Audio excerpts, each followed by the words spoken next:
Hello everyone, welcome to our YouTube channel. In this video we will discuss the Carnot cycle and efficiency. BSc fourth semester का syllabus discuss कर रहे थे हम। Last video में हमने discuss कर लिया था सेकेंड लॉ ऑफ थर्मोडायनेमिक्स की स्टेटमेंट देखी थी, एग्जांपल्स देखे थे एंड साइक्लिक प्रोसेस डिस्कस किया था। अब हम देखेंगे कार्नोट साइकिल। देखो सिंपल क्या था, कार्नोट एक साइंटिस्ट था, उसने क्या देखा था, इसने इम्प्लॉय किया था एक रिवर्सिबल साइकिल देखा था। उसने मैक्सिमम ताकि हम कन्वर्ट कर पाएँ हीट को वर्क में, ऐसा उसने सिस्टम लिया था एक। ठीक है, उसने क्या किया, एक ऐसा इंजन चूज़ किया उसने पर्पज की मैक्सिमम हीट को हम वर्क में कन्वर्ट कर पाएँ। हाइपोथेटिकली था वैसे हम एक्चुअल में अचीव नहीं कर सकते कंप्लीट हीट को वर्क में, ये सिलेक्ट कर लिया गया था। वैसे इसने थर्मोडायनेमिक सिंपली ट्रीटमेंट किया था, क्या लिया था इसने, सिंपल एक सिलेंडर लिया था, उसमें 1 मोल आइडियल गैस ली थी उसने। ठीक है, वो वर्क क्या करवा के देखा उस पर, क्या लिया था, एक पिस्टन लगा दिया था, वेटलेस और फ्रिक्शनलेस पिस्टन। ठीक है, और रिवर्सिबली था, इसको हम रिवर्सिबली इंजन भी बोल सकते हैं। मीन्स ये ठीक है, रिवर्सिबली प्रोसेस हो रहे थे ऑल। इसमें टोटल 4 प्रोसेस होती है, इसमें 2 आइसोथर्मल की होती हैं एंड 2 आपके एडियाबैटिक की।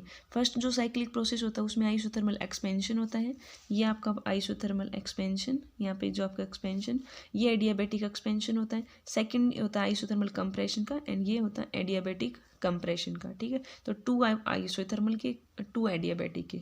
ठीक है, ये 4 प्रोसेस करके देखे थे। साइक्लिक प्रोसेस था, रिवर्सिबली था। ठीक है, जैसे हम रिवर्सिबली ए से बी भी जा सकते हैं, बी से ए भी, मीन्स रिवर्सिबली प्रोसेस था।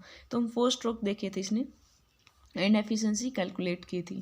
ठीक है, तो फर्स्ट हम देखते हैं क्या, जो आइसोथर्मल एक्सपेंशन। देखो आइसोथर्मल एक्सपेंशन को, यहाँ पे क्या होगी, गैस को हम अलाउ कर दिया जाएगा टू एक्सपेंड रिवर्सिबली और आइसोथर्मली। आइसोथर्मल है ना यहाँ पे, तो मीन्स टेम्परेचर यहाँ पे कांस्टेंट रहेगा, वॉल्यूम का चेंज हो रहा है V1 से V2। ये इसके कोऑर्डिनेट पॉइंट ले लिए हमने, P1 V1, P2 V2, P3 V3, P4, ये सारे कोऑर्डिनेट ले लिए हमने। यहाँ पे Q amount of heat absorb हो रही है, यहाँ पे एडियाबैटिक में Q 0 हो जाएगी, यहाँ पे कोई हीट एब्जॉर्ब नहीं होगी।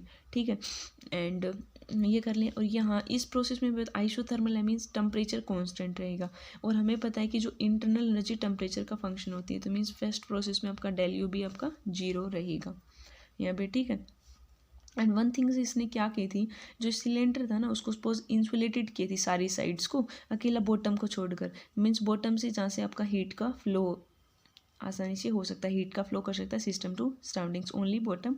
और जिसने 4 साइड जो भी सिलेंडर लिया था उसके इंसुलेशन कर दिया था उसने। यहाँ पे 2 हीट रिजर्वर होते हैं, एक आपका हाई टेम्परेचर पे होता है, क्या हाई टेम्परेचर जिसको हम T2 मान सकते हैं, वो होता है आपका श्योर्स, और एक आपका हीट रिजर्व होता है लो टेम्परेचर पे, उसको बोलते हैं हम T1, उसको बोलते हैं हम सिंक। ठीक है, श्योर्स हाई टेम्परेचर पे होता है, सिंक आपका लो टेम्परेचर पे होता है। ठीक है, ठीक है, ये देख लिया हमने, हाई टेम्परेचर वाला शोष होता है, सिंक होता है। फिर इसने ना कुछ ऑपरेशन कैरी करवा के देखे थे, मीन जो सिलेंडर है अपना उसको एक बार शोर्स के ऊपर रखकर, सिंक के ऊपर रखकर, जब टेम्परेचर उसने कांस्टेंट रखे, फिर उसने देखा था कि आइसोथर्मल क्या ऑपरेशन हो रहा है उसमें।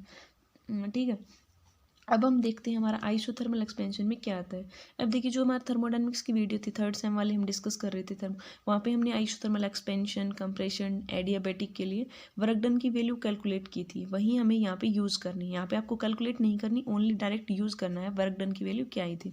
अब देखो जो वर्क डन है वो फर्स्ट हमने कैलकुलेट किया था आइसोथर्मल एक्सपेंशन में, तो क्या आया था आपके पास RT2, वो वीडियोस भी आप देख सकते हो, आपको देखना है तो कैसे आए थे। वर्क डन आया था आपका RT2 ln V2/V1। ठीक है, V2 आपका ये फर्स्ट से सेकंड। ठीक है, एंड ये हमें पता है कि नेगेटिव होगा, वर्क ऑफ एक्सपेंशन आपका ऑलवेज नेगेटिव होता है। ठीक है, इसको आप Q2 भी बोल सकते हो, क्योंकि वर्क डन और Q इक्वल होंगे यहाँ पे।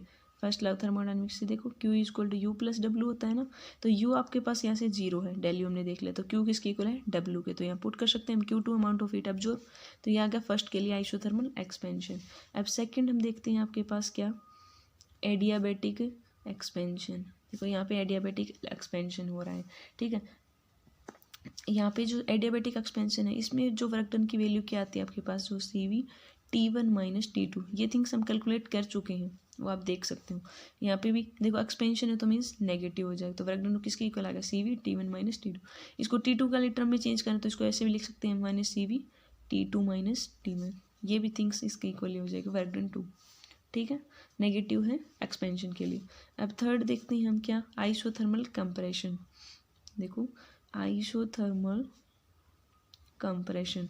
उसके लिए आपके पास वर्क डन की क्या वैल्यू आई थी, RT1 ln V4/V3, और इसको हम वर्क डन Q के इक्वल भी लिख सकते हैं, ठीक है, क्योंकि वो अमाउंट ऑफ हीट इसके इक्वल होगी। Q तो जीरो यहाँ पे, तो Q W के इक्वल है। यहाँ पे ये वर्क आपका पॉजिटिव है क्योंकि कंप्रेशन हो रहा है, ठीक है। एंड सेकंड आपका क्या, एडियाबैटिक, यहाँ से देखो कैसे साइक्लिक प्रोसेस चल रहा है, पहले आइसोथर्मल फिर एडियाबैटिक देन ये साइक्लिक प्रोसेस है, ये ऑपरेशन चलता रहता है आपका, हीट का वर्क में कन्वर्टिज्म होता रहता है। अब देखिए एडियाबैटिक जो आपका कंप्रेशन है उसमें आपका वर्क डन फॉर किसकी वैल्यू आती है, CV T2 - T1। अब हम देखा net amount of work, total amount of work कितना हुआ आपका साइक्लिक टोटल प्रोसेस में, तो हम क्या करेंगे, तो सम कर देंगे, first second third and fourth सभी का सम करें। अब यहाँ से देखो तो फर्स्ट था उसका क्या आया था आपके पास, ये वैल्यू देखो RT2 ln V2/V1, ठीक है। सेकंड वाला क्या था, -CV T2 - C1। थर्ड वाला क्या आया था आपके पास, आइसोथर्मल कंप्रेशन, ये आया था आपके पास प्लस में RT1 ln V4/V3, एंड ये था यहाँ पे प्लस CV T2 - T1। अब देखो ये प्लस CV T2 - ये माइनस, तो ये यहाँ से कट जाएगा, तो क्या बचा, only RT2 ln V2/V1 RT1 ln V4/V3। Only आपके पास आइसोथर्मल का वर्क बचता है यहाँ पे, आइसोथर्मल एक्सपेंशन और कंप्रेशन का, ये 2 है।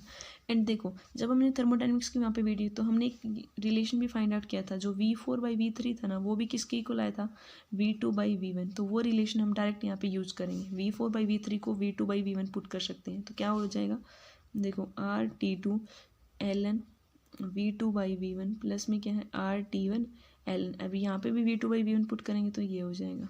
अब देखो इसमें कॉमन क्या आ रहा है, नेगेटिव, तो यहाँ पे हो जाएगा RT2 माइनस, कॉमन ले लो, ln V2/V1 दोनों में हो गया, तो यहाँ हो जाएगा T2 - T1 ln V2/V1, ये दोनों में सेम हो गया, तो ये आपके पास टोटल वर्क की वैल्यू आ गई, ठीक है। अब इसको अगर हम डिवाइड कर दें फर्स्ट वाली से, जो फर्स्ट वाला आया था, तब क्या आ जाएगा आपके पास, अब देखो ये वाला सेकंड फर्स्ट इक्वेशन से डिवाइड कर दो इसको, Q था तो ये हो जाएगा work done by Q equal to R, देखो T2 - T1 है और यहाँ पे क्या है T2, ठीक है। अब देखिए अब हम इसको डिवाइड करेंगे तो देखो ln V2/V1 ये तो आपका कैंसिल हो जाएगा, ठीक है, तो ये क्या बचेगा आपके पास, वर्क डन बाई Q की वैल्यू क्या आ जाएगी, T2 - T1 बाई आपका T2 आ जाएगा। इससे डिवाइड कर दिया हमने इस थिंग्स को, ये तो ये वर्क डन बाई Q, ये क्या होती है आपके पास, एफिशिएंसी, इसको बोलते हैं हम efficiency, total amount of work कितना है और यहाँ पे हीट कितनी एब्जॉर्ब हो रही है, वो टेम्परेचर। और T2 क्या होता है आपके पास, जो सोर्स का टेम्परेचर हमने देखा था, हाई टेम्परेचर सोर्स, एंड जो T1 होता है वो सिंक का टेम्परेचर होता है। इसको ऐसे भी लिख सकते हैं 1 - T1/T2, ठीक है। वैसे देखो एफिशिएंसी है ना ऑलवेज लेस देन 1 होती है, मीन्स वो कम 1 नहीं हो सकती, 100% तो नहीं, वो कब पॉसिबल हो सकता है, तब आपके पास T1 जीरो हो, लेकिन ये हो नहीं सकता कि आपके पास T1 जो सिंक का टेम्परेचर जीरो हो जाए, ठीक है। तो वो ऑलवेज जो T2 - T1 है ना, ये हो सकता है कि ग्रेटर हो सकती है वो, जब आपका टेम्परेचर डिफरेंस ज़्यादा हो, जैसे T2 - T1 greater than zero हो, जब T2 आपका T1 से ज़्यादा है, ठीक है, तब ये कुछ वैल्यू आएगी, लेकिन वो लेस देन होती है, ऑलवेज लेस देन 1 होती है, एफिशिएंसी कभी भी 1 की इक्वल नहीं हो सकती, तो ये कार्नोट की एफिशिएंसी है, ठीक है। तो एफिशिएंसी भी आपसे, जैसे कार्नोट साइकिल का आपका 4 to 5 में आएगा, तो पहले तो आपको कार्नोट के बारे में बता देना है उसने कि 4 प्रोसेस है, उसमें चारों को डिस्कस करना है, फिर ये अमाउंट ऑफ वर्क करना है, फिर सभी का सम करके आपको एफिशिएंसी की वैल्यू कैलकुलेट करनी है। लास्ट में इंपॉर्टेंट टॉपिक है, क्वेश्चन पूछे जाते हैं, ये आपको पता है। देखो एफिशिएंसी निकाली हमने, रिवर्सिबल जो भी आपका हीट इंजन था वो किसके ऊपर डिपेंड करिए, टेम्परेचर किसके ऊपर, सोर्स का और सिंक का टेम्परेचर के ऊपर, मीन्स वो नेचर नहीं देखती। यहाँ पे ये भी पूछ सकता है आपका, नेचर ऑफ वर्किंग सब्सटेंस उसके ऊपर डिपेंड नहीं कर रही, नॉट डिपेंड ऑन नेचर, किसके ऊपर डिपेंड कर रही है, वो टेम्परेचर के ऊपर, मीन्स सोर्स और सिंक का टेम्परेचर कितना है उसके ऊपर डिपेंड कर रही है। तो वैसे हम डिफाइन कर सकते हैं कि जितने भी रिवर्सिबल जो हीट इंजन होते हैं ना, जो वर्क करेंगे अगर सेम टेम्परेचर में, तो उनकी एफिशिएंसी सेम हो जाएगी, T2 T1 दोनों इक्वल हो जाएंगे। तो जो एफिशिएंसी होती है रिवर्सिबल हीट इंजन की, वो मैक्सिमम हो सकती है किसी गिवन टेम्परेचर तक, लेकिन वो 1 नहीं हो सकती, मीन्स 100%। आई होप आपको समझ आया होगा। Thanks for watching my channel. Hello everyone, welcome to our YouTube channel. In this video हम देखने वाले कार्नोट साइकिल। लास्ट वीडियो में हमने डिस्कस कर लिया था second law of thermodynamics and cyclic process. हमें पता है देखो क्या है आपका कार्नोट साइकिल, हमें पता है ये शादी जो कार्नोट था एक फ्रेंच फिजिस्ट था जिसने ये आपका जो कार्नोट साइकिल है वो दिया था उसका 1824 में। देखो वैसे ये हाइपोथेटिकली था कि हम इसमें मैक्सिमम अमाउंट ऑफ हीट, जो ये क्यों बनाया गया था, जो इंजीनियर्स थे ना वो ये चाहते थे कि कम से कम आपके amount of minimal amount of heat का रिजेक्शंस हो, कि मैक्सिमम अमाउंट ऑफ वर्क को हीट में कन्वर्ट कर पाएँ, कि एफिशिएंसी 1 हो जाए मीन्स 100%। देखो कार्नोट ने प्रपोज किया था दैट इज साइकिल जो कम्प्लीटली इंटरनल हमें ये पता है कि रिवर्सिबल प्रोसेस होता है। इसमें टोटल 4 प्रोसेस होते हैं, ये देख सकते हो आप, reversible isothermal expansion and reversible adiabatic isothermal components and reversible adiabatic compression. ठीक है, ये आप देख सकते हो यहाँ पे वर्क का जो एक्सपेंशन में पॉजिटिव हो जाएगा एंड कंप्रेशन में वर्क नेगेटिव हो जाएगा। वर्क का साइंस देख सकते हैं, ये आपका पीवी डायग्राम होता है कार्नोट हीट इंजन का।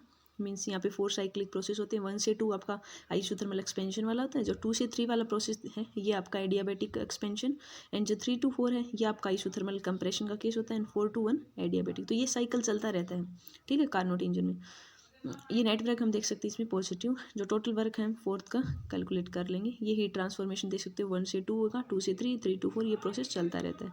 ये साइन देख लिया हमने कि वर्क पॉजिटिव होगा एक्सपेंशन में, वहाँ पे जो वैल्यू है वो भी पॉजिटिव होगी, मीन्स इंटरनल एनर्जी जो हीट ट्रांसफर हो रही है पॉजिटिव। ठीक है, ये कार्नोट के प्रिंसिपल्स देख सकते हो। ये तो हमें पता है कि जो एफिशिएंसी होती है ना इरिवर्सिबल जो भी हीट इंजन है वो ऑलवेज लेस देन रिवर्सिबल से तो कमी रहेगी। ये हम एज्यूम कर रहे हैं कि आपका रिवर्सिबल कार्नोट हीट इंजन है जिसकी मैक्सिमम भी 100% है, लेकिन वो तो इतनी तो हो नहीं सकती, ऑलवेज लेस देन 1 होती है। ठीक है, एफिशिएंसी, ये कुछ पोस्टलेट है कि एफिशिएंसी जितनी भी आपके रिवर्सिबल हीट इंजन है जो ऑपरेट कर रहे हैं, जैसे सेम है आपका टेम्परेचर, 2 टेम्परेचर लेते हैं इसमें, एक सोर्स होता है आपका, एक सिंक होता है, जो हाई टेम्परेचर एक लो टेम्परेचर पे, तो उनकी इक्वल एफिशिएंसी आएगी जितने भी रिवर्सिबल हीट इंजन है। ठीक है, ये प्रोसेस देख सकते हो आप, कार्नोट रेफ्रिजरेटर जो सिंपली आपका रिवर्स कार्नोट हीट इंजन का, जिसमें रिवर्सिबल आइसोथर्मल एक्सपेंशन, ये कुछ साइन कन्वेंशन दे रखे हैं आपके। ये कार्नोट जो प्रिंसिपल्स है वो अप्लाई टू रेफ्रिजरेटर में। हम एफिशिएंसी देखते हैं 1 - TL/TH जो लोअर टेम्परेचर पे बाई हाई टेम्परेचर पे, ये आप देख सकते हो।